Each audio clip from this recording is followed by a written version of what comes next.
za mu tsallaka ƙungiyar ƙwallon ƙafa ta Liverpool. Liverpool ta yi sabon coach. Arne Slot ya tafi ya bar Liverpool da kurakurai da mistake daga magoya baya da suke ƙorafa a kansa. Shin wannan coach ɗin ko kuna ganin zai yi abin da ya dace a Liverpool? Malam Adam, idan muka kalli Liverpool ta yi saki wasu 'yan wasanni a kakar da ta wuce a tsohon coach ɗinta da ya karɓe ta Arne Slot. Wannan coach ɗin da ya zo shin wani ƙalubale ne a gaban Liverpool a wannan kakar, kuma za ta buga wasanni Premier, Champions League kusan kwafa-kwafai 4 manya. To gaskiya dai kam ni ina mamakin yadda Liverpool za ta yi rayuwa bayan Mohamed Salah, wato babban ɗan wasa ne ya mamu wanda har aka zo ake haɗa shi sahun su Ronaldo da Lionel Messi. So gaskiya Salah ya kashe musu wani jigo, wani backbone na Liverpool, amma yanzu ya tafi kuma har yanzu ba su samu wani babban ɗan wasa da zai maye musu gurbinsa ba.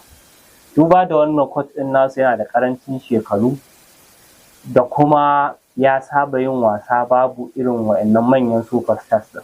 Amma Liverpool ba za ta yiwu ba a gudanar da ita babu irin wa'annan manyan 'yan bal ɗin. Gaskiya ina ganin ya kamata a duba a gani a kawo babban ɗan wasa domin Liverpool ta kare kambunta na cewa ita ma babbar club ce.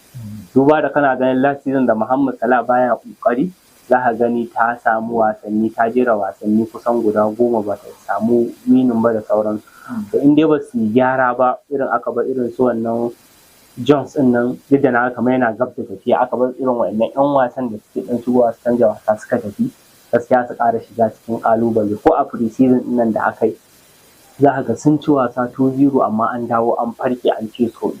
Kaga wannan ƙalubale ne babba saboda ba ku da manyan 'yan wasa a gaba wanda za su pressing su ta shiga da bal.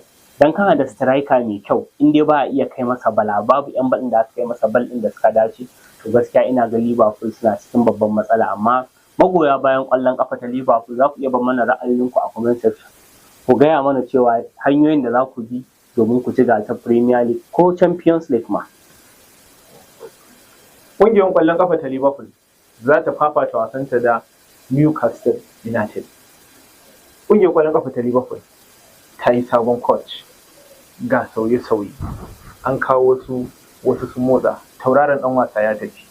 Ƙungiyar ƙwallon ƙafa ta Liverpool, ni a hasashe na wannan wasan nata bai fi ita ma ta ci 1-0 ko ma ta yi draw ba, amma me hasashen ka? Gaskiya ni harsashe na ina kawo draw ko kuma a ci Liverpool. Gaskiya duba da